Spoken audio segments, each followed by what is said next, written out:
This is all for you, Damien. I'm Ange. And I'm Steph. We're Nerdazons.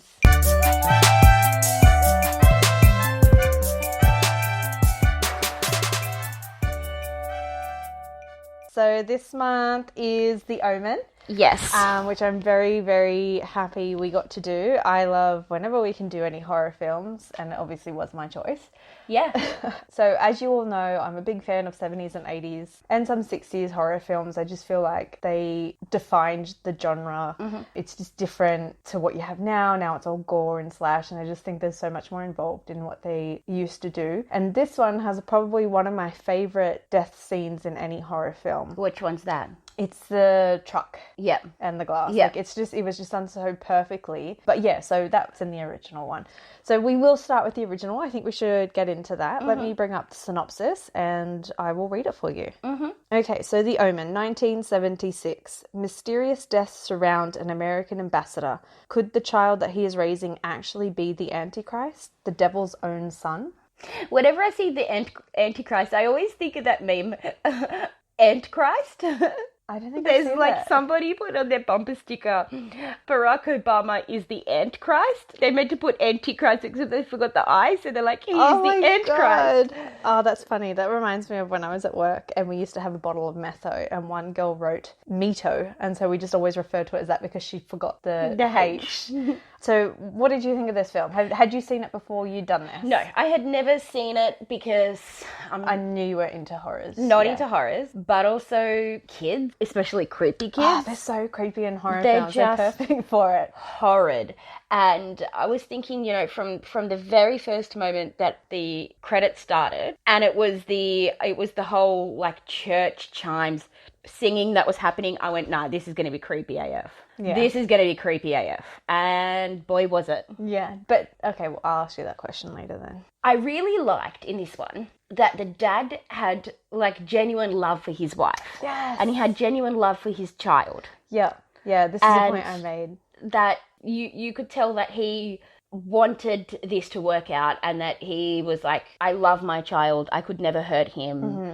all of this stuff, and you believed it. Yeah. I actually watched these two films with my twin brother, so mm-hmm. we both love to talk and analyse films, mm-hmm. so it makes it so much better when we can watch it with someone else who enjoys that, because then other people hate when you talk it out. Yes. So it was really good, and yeah, that was a point that we had made, like he was so believable, but a point that I also made is, as a mother, she didn't seem as attached to Damien in this one. Like the nanny was always there. They showed the loving relationship between the two of them, mm-hmm. walking and stuff in the park, and it's like, how do you not know where your kid is? Like, why is he not there? And so you could definitely see that he was more in love with having his son than what she was in this. Yes. Which I think is what makes it, you really feel for him in the end when he has to come to the decision of does he kill the child or not, and you feel that with him. In a turmoil he's experiencing. Yes, and one bit that creeped me out more than anything was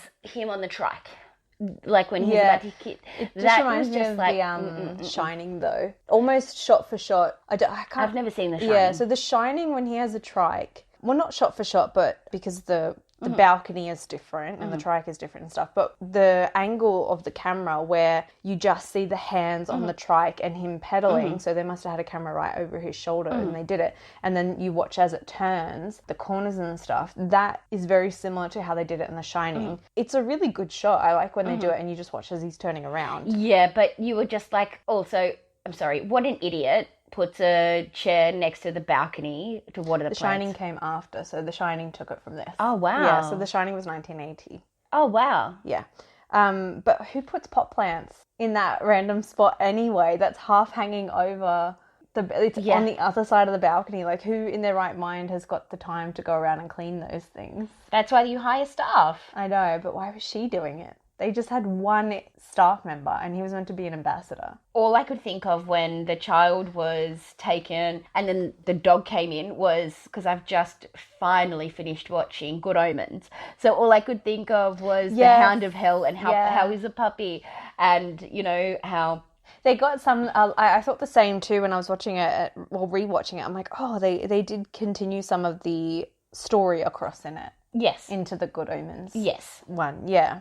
Especially with the Hound. Like, when the Hound appears, then the child knows what they are. You can definitely tell in a classic film. So on the newspapers, they show the dead bodies in the adverts. So I think when the priest was dead, you see him impaled, whereas that would not fly in today's society. You will not see a dead body on the cover of a newspaper at all. And I just think it's hilarious that you saw all of that, because it's something that wouldn't hold in today's standards. But also, like, everybody was so creepy in this movie. Obviously, the nurse from hell, or the nanny, sorry, she was just, you knew straight away that she was creepy and that she was, you know, in on it. But she wasn't actually supposed to be like that. They wanted her to be, like, really loving and super attentive, that you wouldn't know any different. But then they changed their mind on how they wanted her to be just before they filmed. But there was just so much red flags with her in the beginning that makes me think, how do you not suspect her at all? Because there's like, I'm going to go and see the child now. I'd like to see the child now. Can I go and see the child? Like, she asked like 3 times to go and see Damien, and you, like, if I was a mum, I'd be like, you have a weird urge to see my child and you're not even hired yet. No, that's absolutely right. That's just, yeah. But I actually thoroughly enjoyed this movie. Yep. I have to say it was an absolute treat, because I, again, had never known, I've heard of it, and it's always been on the top 10 lists of everything. You must see this. Kids creep me out. Yeah. And I'm not a huge fan of horror, but I am so glad that I watched this movie. Yeah, it's a good story, I think. I think this is, again, with, like, they're not classic films, because, like, the 20s are the classic films, but to me, when I say classic films, I'm referring to this. They have good storylines, and that's what draws you in, I feel, and it builds the atmosphere while you're watching it, that, oh my God, this is really, like, the devil. Or even when they do simple effects of, they show like the stone gargoyles or a creepy building and stuff, but they amp up the music when that was happening. Like, it really builds the atmosphere for you as a viewer at home. And it's just simple techniques like that I think worked really, really well. Well, I watched this movie with my mate who is a history teacher. She was saying how, like, the archives of the Vatican, what secrets they hold, and because I know, I'd love to see it, but women aren't allowed down there. Oh, they're not? No. So when they did Angels and Demons, I loved that book, and I finished it the day I was meant to go and see it. I was heaved off with that film because they cut so much out.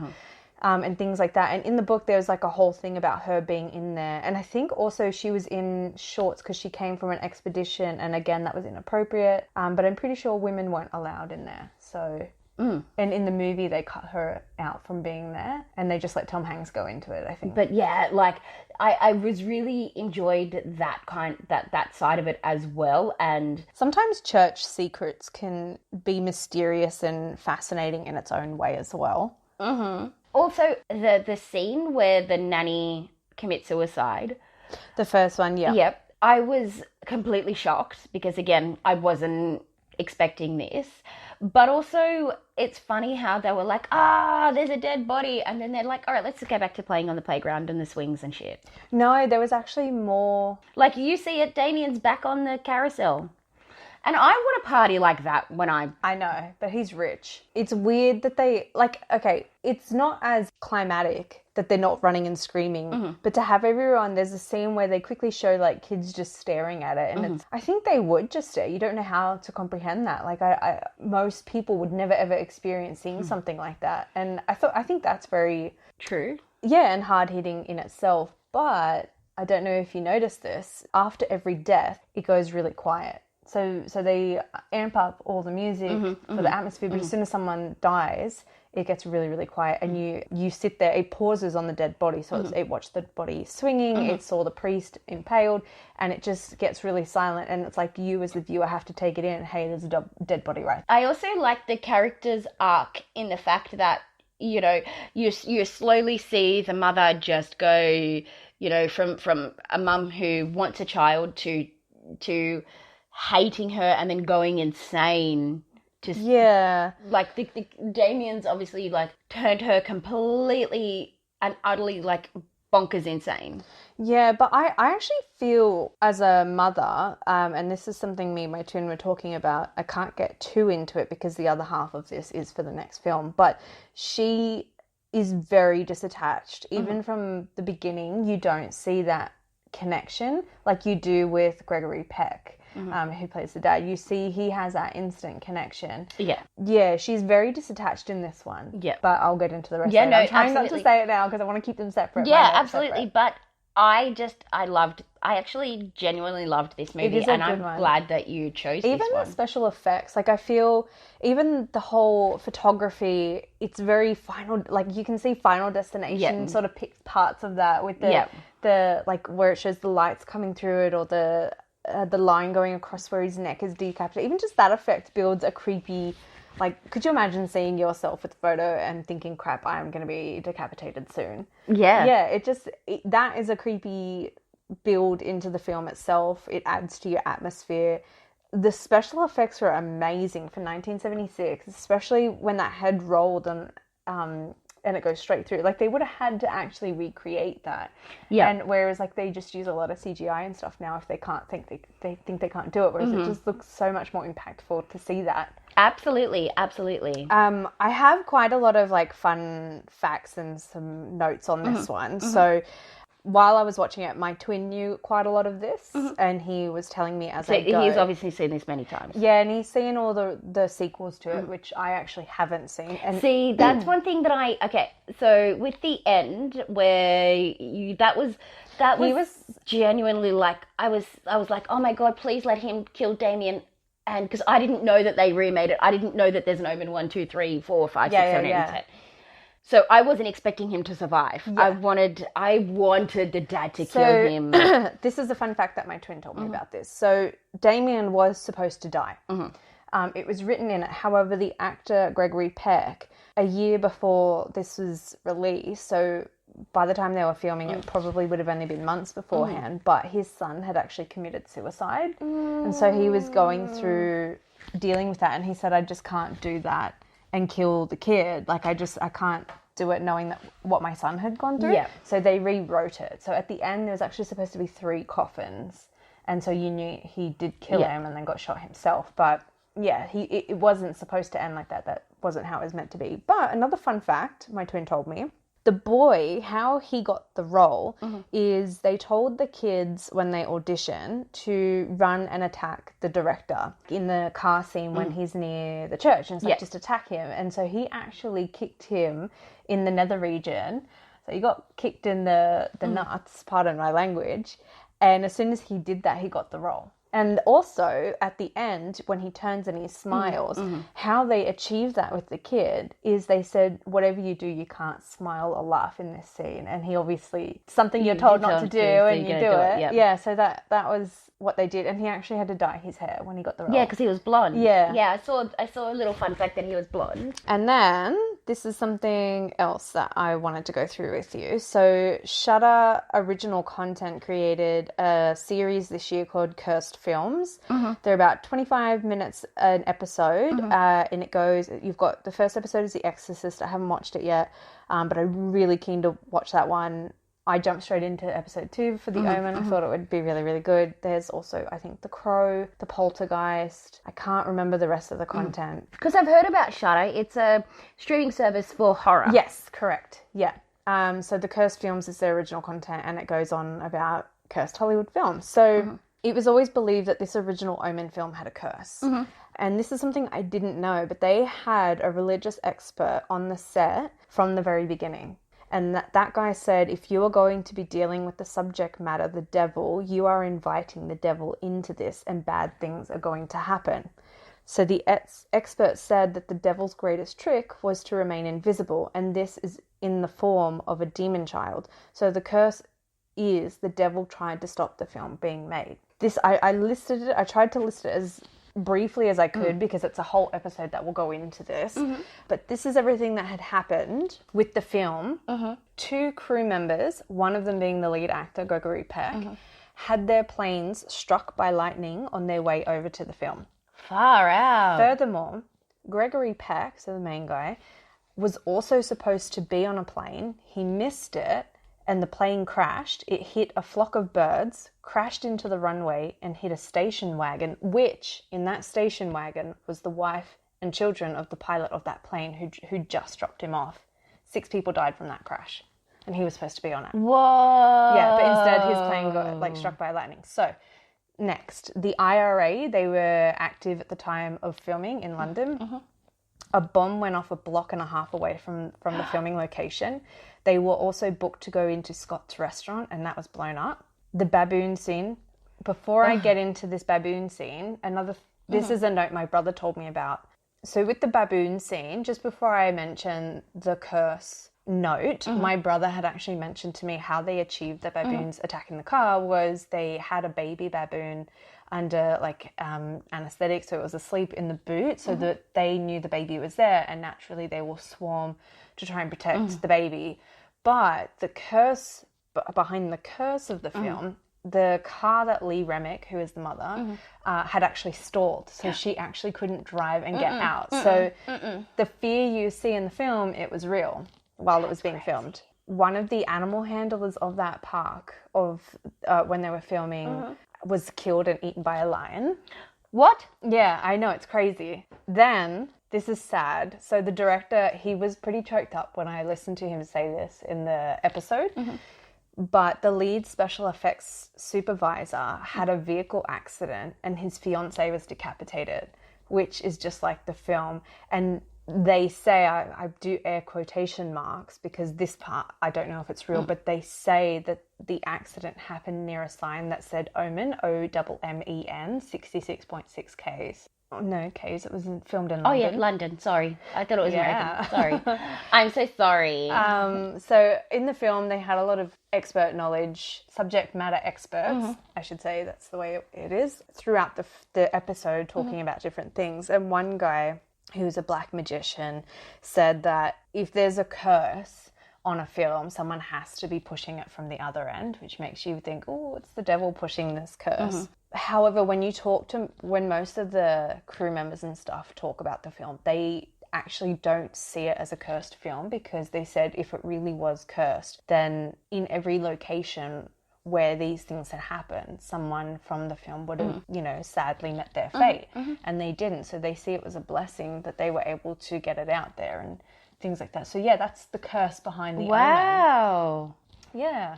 Wow. Yeah. Interesting, huh? Super interesting. And it adds to the creepiness of the film. It really does. All right. So out of how many reels, what would you give this? Out of 5 movie reels. Thank you for reminding me that it's out of 5 movie reels. I'm probably going to give this one a 4. Nice. A 4 because so I would probably watch it again. Yep. From the beginning, I was already creeped out through to the very ending where Damien was there and he had that creepy smirk on his face. Yep. I was absolutely shocked to know that he survived it. Yep. Even every death was perfect for its time. Yes. I thought that as well. And I really enjoyed this movie. I'm giving it 4. Cool. I'm going to give it a 4.2. The only things I do have to say about it is it does have a lot of slow scenes compared to different, like, newer films. They do tend to cut a lot of the slow drawl back. To me, I don't find that too bad, but I can see some people might find it a slow film. But yeah, I'd give it a 4.2. I love this film. I've seen it quite a few times. And I think it definitely belongs in, the must-see of horror, to know the knowledge behind it and see what's sparked from it. And you can definitely see a lot of films have sparked from the creativity of this one. And I'm actually starting to not get as... I'm starting to enjoy horror movies more now, especially the older ones, because they're not as scary because of the effects and things. But I'm trying to think back of that time. I would have been shit scared back then. Oh yeah, like they say, even people I worked with, when they were reading like the Exorcist book and things like that, and it was a book, it wasn't even filmed at that point, and they would tell me how freaked out they were from that, and I just think, wow, I wonder, what it would have been like for us to have to read a book and be freaked out by something. But we all have movies now, so it's a different type of, fear. I really want to read It by Stephen King, because the original It scared me so much, watching the second one or the remake would be an absolute like no for me. However, I'm happy to do that in the list in the future. Yep, we should add it. But I'm just, yeah, no. Tim Curry as Pennywise scared me so much. The original wasn't so scary for me. I actually remember watching it thinking, because I think I was late to the game watching it to other people, and I remember watching it thinking, is this it? And yeah, so to me, it wasn't so bad. But what do you think this one got on Rotten Tomatoes? I'm going to guess, because it's a classic, and everybody I've ever talked to about this is saying, oh, it's one of the greatest horror movies, blah, blah, blah. I'm going to give this like a 90% on Rotten Tomatoes. Close, but not. Higher or lower? Lower. Lower? Yeah. No. Yeah. 85. Close. It was 86%. Oh, wow. Yeah. I was like, oh, is it going to get 66%? Oh, that would be funny. That would have been hilarious. Like, I would have purposely done it. Yeah. That. But let's move on to the remake. So, The Omen 2006. An American official realizes that his young son may literally be the devil incarnate. I'm just going to say, before you even jump in it, this movie was horrid. I have a... Okay, first thing. Okay, the guy who is the photographer, that's Remus from Harry. I didn't know. So I was like halfway through and I'm like, oh my God, that's exciting. How exciting, you know. Yeah, no, I knew that. From the beginning, I hated this movie. The father didn't seem to give a shit about his son. Made the note that, okay, so this was back to what I was saying. There was no chemistry between either of them. Yep. But one thing I do have to say is good about this movie versus the other one. I wonder if it's the same thing I'm going to write. Okay, 1, 2, 3. Julia the Stiles. Nanny. Oh. I was going to say... She was good too. No, both of them. Okay, so in the original, Gregory Peck really was very paternal towards Damien. Yeah. I felt no connection whatsoever with Liev Schreiber. Like, you couldn't see it at all. Whereas in the original, the mum was very disattached. Yeah. And in this one, Julia Stiles, she was a very hands-on mother. Like, you saw after they come back from Italy, it was all like music playing, so it was all silent videos. You saw her. She was always there taking him to the park. She was always hands-on. Whereas that is a connection that wasn't in the original. And I actually believed her fear in the hospital. I believed nothing on Liev Schreiber's face. Like, he was a stone the whole way through. I didn't feel that inner turmoil that I did in the original of him having to kill his son. I thought, oh, you could do it and no problems asked. Like, I don't believe that you have a conscience to have to kill him. But with her, like, she actually looked scared. I'm not saying they're amazing, but I'm just saying with her, to be against someone who had no emotion, I really saw the emotion in her facial expressions. I completely disagree with you on this. Wow. 100%. What? Those two had... Okay, so the mum and the wife, I can't remember their names. I don't care. They had no chemistry. I felt like she did no chemistry towards Damien. Damien was the worst acted little child ever. Yeah, he was terrible. So another huge scene to me that was portrayed so much better. I have to disagree with your views on that. I'm sorry. That's okay.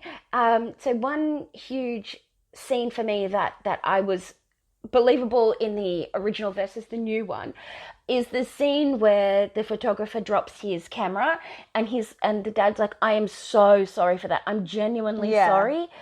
Let me know what it is. And he's like, I'll tell you I owe you one. And I was like, oh, that's going to be creepy. Yeah. But, and I was like, he is a beautiful human being. Yeah, like he was believable. He was believable as a lovable like ambassador, which they are very, front facing to the public. Yeah. Whereas he just seems like he wants to get into his office and not deal with anyone. Oh, just send me the bill later, whatever. Like, yeah. And I was just But going back to before is the nanny in She's the from new Rosemary's one. Baby. Oh, I don't know. That's the reaction I get. I don't know what that is. Rosemary's Baby was also a horror thriller in its time. And she was the baddie in that, which is why she plays creepy really well. And I think she was perfect because she approached the problems that the other nanny is like, I don't think he should go out. And it's like, well, he's my child and I'm paying you. So get him ready. That's the way I would see it. But she did it in a way of like, he's not feeling so well. Yeah. Or like, and she was believable as a lovely old lady. Like as a lovely, to begin with, I was like, nah, she was believable. Hurt no one. But I actually do disagree about Julia Stiles. I think, and I don't know if it's because you had a stone-faced person next to her, and you were more in tune with, like, she had so much more going on with, like, you could see the muscles in her faces were moving to different expressions, and he just had nothing. Even his tone of his voice was so droll, and I the worst people to pick for that. I did not give about the whole family. I was like, I don't care if you die. I did not have any attachment to them in the slightest. Whereas in the original, I was like, oh, the mother, like I feel so sorry for her. No, opposite. I didn't have any sympathy for her in the original because she wasn't hands-on. And the only time she went to Damien in the original was when the nanny was getting more attention before she hung herself at the beginning. And she's like, what? Like, it was like a typical, stereotypical rich mum who's got nannies taking care of. And it's like, oh no, the nanny's getting more attention. I'm going to go and take Damien back. Like, she was not believable to be attached to her son. In the other one, because I think they fixed it in the sense that she was always holding him. She was always there. So you do believe it in the sense that she knows her, air quotation marks, she knows her son. I actually think she was more believable. And I don't know if it's because they did more scenes with her in this one, whereas I feel in the original, I think Gregory Peck had a bit more scenes. And also, another thing me and my brother were saying, much, much, much more believable way in the way she died in the new one by just doing like the air pocket in the syringe, as opposed to the way she fell out of the window. Like, I'm sure forensics would have figured out the way she fell as to if she was pushed or if she jumped, you know? Much, much more believable than that. But I had here that Sita, the nanny, was jumping out of the window and things like that. I was like, the effects are so terrible. And I was Googling about what other movies came out in 2006 because the effects weren't that great. And I was thinking, it's 2006. There's got to be better movies out there. That's when, like, the Pirates of the Caribbean first came out. Really? Yeah. And look how great the skeletons looked marching underwater in that scene compared to what we saw. Yeah. But I was like, it's got to do with the budget. Maybe the budget wasn't great. So even Casino Royale came out that time. Those two films still hold. Exactly. And it's not like they didn't have the budget for this. However, the budget for this film was only $25 million.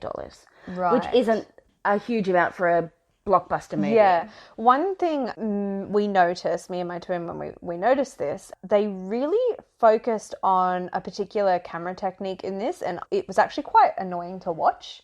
So the camera technique, it kept shooting from one, like, so it'll flip between two camera angles. So say it's you sitting on the couch and something's coming towards you, and it kept bouncing between the two. So when the pole was coming down from the church, like to stab the priest, they kept focusing on his face and the pole coming down, but they overdid it. And then they did it with the truck, like when all the pieces, it was very Final Destination, like with that scene when the ambassador died. So we never saw that he died. We only heard about it in the original, but they built the story for that. And it was like showing the lit gas coming through, and they just kept jumping between it. But it was so overdone that it was like, I feel like you didn't capture the whole story. Like, it's like if you had just stood back instead of being so zoomed in, we could have seen all the pieces playing together, and it wasn't needed to have all those camera angles. And then I think they were also playing with slow motion a bit. Again, I think with this one, where it failed as to why it doesn't hold up like Casino Royale or Pirates of the Caribbean, is they picked one technique and they really tried to push it out throughout the whole film. Whereas they could have done a lot of different techniques. One of my other notes was targeted at the photographer. Is there anything else he does other than photograph, chew, and smoke? Yeah, I know. Like, yeah, but in the original, it's the same. Yeah, but they don't emphasize his lifestyle and work. He only really comes in when he's like, "Hey, I'm now going to die. We're going to fix this." So even the photographer in the original one was more believable, better acted. Yeah, David Thewlis did come off as a creep. Yeah, where I was just like, don't leave your kids with him. Don't leave your kids with him.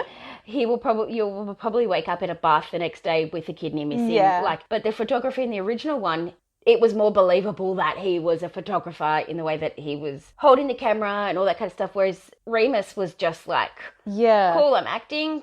I'll pretend. And I found it funny. I think they explained it at one point, but I remember saying to my brother, I'm like, does he still have a red room? Everything is digital at this point. And then I think he explained, I like to play with different lenses and things like that. And I'm like, but it's not the lens on the camera, it's the actual camera that is different. You know, they glossed over it, and I'm like, there's no need for your red room. And you even saw it. I think he had a Mac computer, so it shows it was quite modern. I do have to point out, now my brother pointed it out to me, and then my eyes were open throughout the whole film. The undertone of red? Yes. Yeah, I was going to see if you picked up on that. So every time something bad was going to happen, the red came up, be it a red, like when all the kids dispersed, there was one red balloon. Even when she had the nightmare and she was in the bathroom and she was wearing a red dress. Yep. So that was a good. I actually enjoy when you see little bits of symbolism like that. So I did enjoy that. So I did also make a note. The first real bit of emotion you got from Liev Schreiber in this film was when he looked at the little skeleton of his baby. Oh, yeah, that was heartbreaking. That was but like to get through that much film and to have that as your first bit of emotion, it's pretty bad. It's like, what are you getting? Like, they're getting paid a lot of money for this. And I also wanted to bring up, sorry, I keep chopping and like going in and out of different parts. The part where they're grave robbing and that they end up over the fence and the dad's arm is literally like severed in half by the fence, and he's like, and then the next day he's just got a little bandage like that. I forgot to mention in the original scene, again, this is something my brother did a lot of research on this. When the dogs were running, I'm pretty sure it was the photographer, and he runs to try and get over it, but the dog had his arm. That was actually real. So they wore a lot of stuff. He was a bit afraid to wear it, and the teeth still went through the metal, and he still got bit by the dog. And I do have something to say about the burnt priest in the remake. So a few things about it. They did decide to go with prosthetics and really emphasize the degree of his burns as compared to the original. I think the original actually achieved a better result because it was so much more simple. He really did seem like a carcass or a shell with nothing in him in the original. But in the remake, the acting of the priest, you know, he was very alert when they arrived. When he removed his hair, like hood, and he would jerk his head at some point when I think they said something to him and he didn't like it. And you could see he had like his eyes were frowning just a little bit. And there was just way too much energetic movement. And then when he, you know, got the pen to write, it's like, oh, now you want to be immobile. Whereas in the original, it's like they stuck him in that room because there was no movement from him. He had no energy. He was nearly on death's door. Yes. But yeah, it didn't seem believable to me that he was someone that was incapacitated in some way. Agreed. And the part that made me hate it the most was, he jerked his head to the side when he said something to him. Like, I think he was looking down, and then he like angrily like jerked his head and glared at him. And it was so like over the top. It was almost like 80s horror. The makeup that they did for him in the 2006. It didn't freak me out. It wasn't scary. It was just like, what? Yeah. I was like, that's it. Yeah, like in the original, you needed the other priest there as his assistant. Whereas in this one, I didn't believe that priest needed to be there. No. To talk on his behalf. Like, it wasn't believable at all. What? Yeah, and I just agreed. One thing I do have to say, I never understood with both films, when he grabs Damien and he's going to the church, he slams out of his complex, and that's what makes the cops chase him. Why wouldn't you just say, I'm leaving with my son? Because I guess if you're angry and you're scared and you're got adrenaline running, emotions running, you're just gonna do what you have to do. Yeah, I know. It just doesn't. I get it though. I get it. Like, they're gonna chase you down because of that. I get it, but I really like the plot twist in the original. The fact that Damien didn't die. Yeah, like I said, he was supposed to. No, but that's imagine watching the original for the very first time where there were no special effects as good as they are today. Watching it and just thinking, "Oh my goodness, he's still alive." Yeah, yeah. Wow. It does creep you out when he turns and smiles, but yeah, the little boy is not as believable. It's like he had one thing that got him the role, and that was like tilt his head down and glare. Yeah. And that was all now, he did the whole way through. Whereas Damien, I feel like he had a little bit more of emotion in that compared to the remake. And this was a horrid film. But also, right, has your kid never been to church before? Is this the first time you've taken him to church? Yeah, I think they were going for a wedding. It was for a wedding, I think, for someone else. It wasn't to just go to church. Oh. It was meant to be for a wedding. But, like, yeah, I just don't understand where, yeah. Yeah, why now all of a sudden you push on taking him to a church? Yeah. But I think it wasn't to go to church for church. I think in both films, I think it was to go to a wedding. Mm-hmm. Yeah. But yeah, Damien, the original, was creepy. Yeah. So what do you give this one out of 5 movie reels? 0.5. Same. I will never watch this again. Same. I've got pretty much nothing good to say about this movie other than the fact that the nanny was better because you didn't know that she was creepy right away. Yeah. And especially if you didn't know anything about this movie and you're going in, you're like, wow, maybe the nanny's going to save everybody. She didn't come across as super duper creepy, whereas the other one he did. There was literally no chemistry between any of the actors at all. The little kid, Damien, I didn't care whether you lived or died.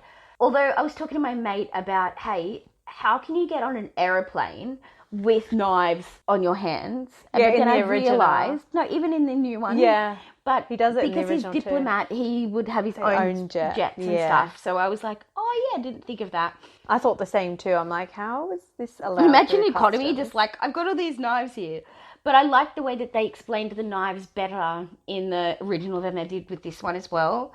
One other thing that I wanted, one other stray comment, is with the babies in the coffins. I loved the fact that in the original, the skeleton was huge for a brand new baby. Yes, I did have that written down, and I thought, I might not mention that. But yeah, the and skeleton it didn't look size like a baby. Looked like a newborn in the original, in the remake. Yeah. But the original looked like it was like a 3-year-old or something. Yeah, I thought it was just me who picked up on that. No. But yeah, no, I give it, I would give it a 0.52. This was horrid. It was a terrible remake. It's just like the Psycho, you know, if you're going to remake it, try your best to do it right because you're going to have a lot of loyal fans that aren't going to enjoy it. We've had a lot of remakes this year that are terrible. Yeah. I do have to say it's slightly on different notes for me compared to you. I do think the mother was more believable in this one, but the father was terrible. The boy was terrible, and the nanny was amazing. Like, those two salvaged the 0.5 out of this. Everything else was not good. No. I would rather watch the original and, you know, have the crappier cameras and lenses and things like that. Even though they weren't terrible, crappier. But like you have a crisper, clear lens and you think everything's going to be so much better, but it was worse, and I'd rather go back and watch the original. Yeah, absolutely, yeah. What do you think this one actually got on Rotten Tomatoes? I'm going to be 6%. No. Oh. Higher or lower? Higher. I know. 16%. No. What did it get? It got 26, and I personally don't feel it deserved 26. No. I feel it deserved like a 13 or lower. I feel like it 0.5. Yeah. It was a terrible movie. It was. It was not good. Thank you for allowing me to waste a few hours of my time. You're welcome. Yeah. One absolutely final point I have to say about the Omen, and with symbolism, because I really like seeing that in films, is the nanny, as she went along in the film, her outfit changed. She was sloppier, so like parts of her hair was out, and then eventually all her hair was out, and she wasn't neatly dressed, and it was just really cool to see her unfold as well. Yeah. Literally unfold. Yeah. Shall we move on to Nerdison's Nerdy Notables? All right, so we've actually got a fun fact from an email from Dale, who said they've got a fun fact regarding The Shining. Ooh. So Jack Nicholson used to be a firefighter before becoming an actor. Wow, I and didn't know when that. he knocks down the wall, and here's Johnny in The Shining. What happens is they used a fake door, but because he was so strong, he actually did it with the real. That was a real door that Whoa. he shut down. That's really cool. I know. That's awesome. I had no idea he was a firefighter. Yeah. That's cool. He comes from a family of firefighters. That makes me like this more. Yeah. Although I've never actually seen The Shining. Well, I'm going to add it to our list because the sequel was quite a long time and I think it deserves to be on our list. Okay. Yeah. Okay, done. Have you seen the new Dune trailer? I actually haven't watched it. I saw it dropped and I immediately messaged you and said, hey, Dune trailer dropped. And then I think my partner said, are you going to watch it? And I'm like, yeah, I don't know. All right, since you haven't seen the trailer, all right, this is going to be a live reaction. We'll have to try and mute it though because we don't have copyright to have that audio in the back of our... Oh, really? Yeah, we don't own the rights to it. But let's react. I haven't watched it. The only person I think who looks cool on this and really makes me want to watch it is Zendaya. And I love her. You know Jason Momoa's in it? Yeah. I'm kind of over him though. And I don't care about Chalamet, so I know that's your thing. I'm like genuinely... I like legendary films. Mm-hmm. There's something happening to me. There's something awakening in my mind. I can't control it. What did you see? There's a crusade coming.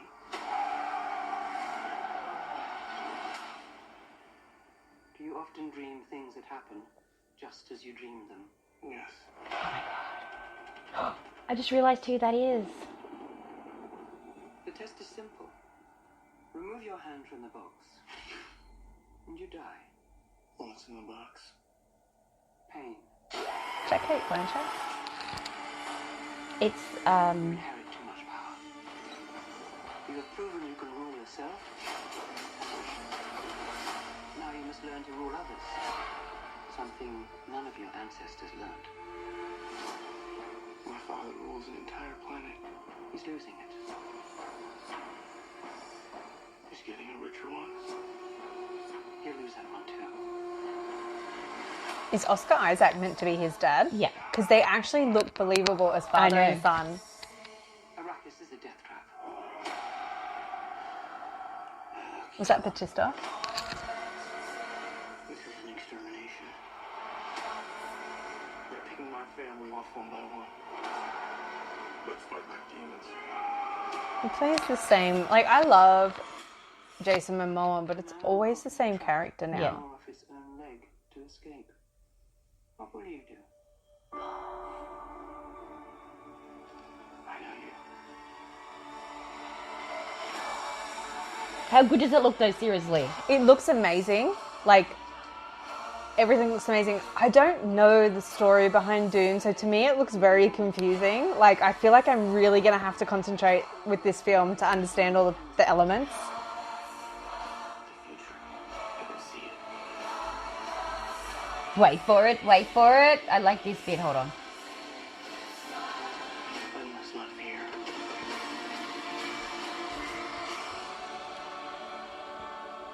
Fear is the mind killer. My Lord Duke. Where the fear is gone, only I will remain. Wait for it. Go, go, go! Whoa. What? That looks crazy. It's a sandworm. Looks like a butthole though. No, that looks good. I just, like I said, I don't know much about Dune. I never saw the original. Well, this is going on our list. I know it's on our list. Of course. But how good does that look, seriously? The special effects, everything looks good. The other movie that I'm so keen about is Death on the Nile, Well, Yep. we're doing that for December. Yep. Have you seen the trailer for that either? Yeah, I have. That's really good. It looks so good. It looks good. But because a few months ago I listened to the book already, yeah, I can see it all in the trailer of like who did what and da da da da. So it was pretty cool. But also I feel like I ruined that for myself. Oh no. Because like when I watched Murder on the Orient Express, the remake, which is something that you didn't know was done, I didn't remember really any of the original. So to me it was all like, whoa, that happened. But yeah, I just recently listened to the book. So... But I'm still keen to see it. It looks good. Yeah. Also, Armie Hammer. Duh. Also, the other thing that I'm super keen about is I just started the newest season of The Boys. Whoa, that got crazy. Yeah, like I've been seeing that it's Have you it's seen advertised The Boys? everywhere. No, it's been on my to watch list, but I never got around to You watching need to watch that. I will, maybe. Yes. And other than that, I've just got one other series I want to mention I watched. It's called Dead Still. It's so funny and macabre. Like, it's a gruesome grime sort of show, gruesome crime show, I should say. If you watched The Alienist that I recommended last year in one of our series, it's about a guy who his job at the time, so late 1800s, early 1900s, they did photography of the dead. So it was the last photograph you get, and they'd prop them up, sit them down, and the family will take photos with them. So it's around the guy who does that. And then there's like other elements of bad photos coming through, and they've got to try and solve why is all this happening. And it's I strongly recommend, if you enjoyed that, you'll like this as well. cool. All right. So next month. So next month was supposed to be The Secret Garden. However, due to delay of films this year, I've changed it to something. And also me not wanting to go to the movies. Yeah, I don't feel comfortable myself, and I don't expect any of you listeners out there to do it as well. It's better to stay safe where you can. So I've chosen 2 films that are easily accessible for people to watch. Well, I chose The Fly, so it's the 1958 version versus the 1986 version. So make sure you watch both of them before you listen to the next episode. All I'm going to say is peak Jeff Goldblum. Yeah, I mean, that's all you need to want to watch this. So if you like us, please listen to us on Apple Podcasts, Spotify, SoundCloud, wherever you get your good podcasts from. And you can follow us on Facebook and Instagram, or you can even email us at nerdazons@outlook.com. Till then, see ya!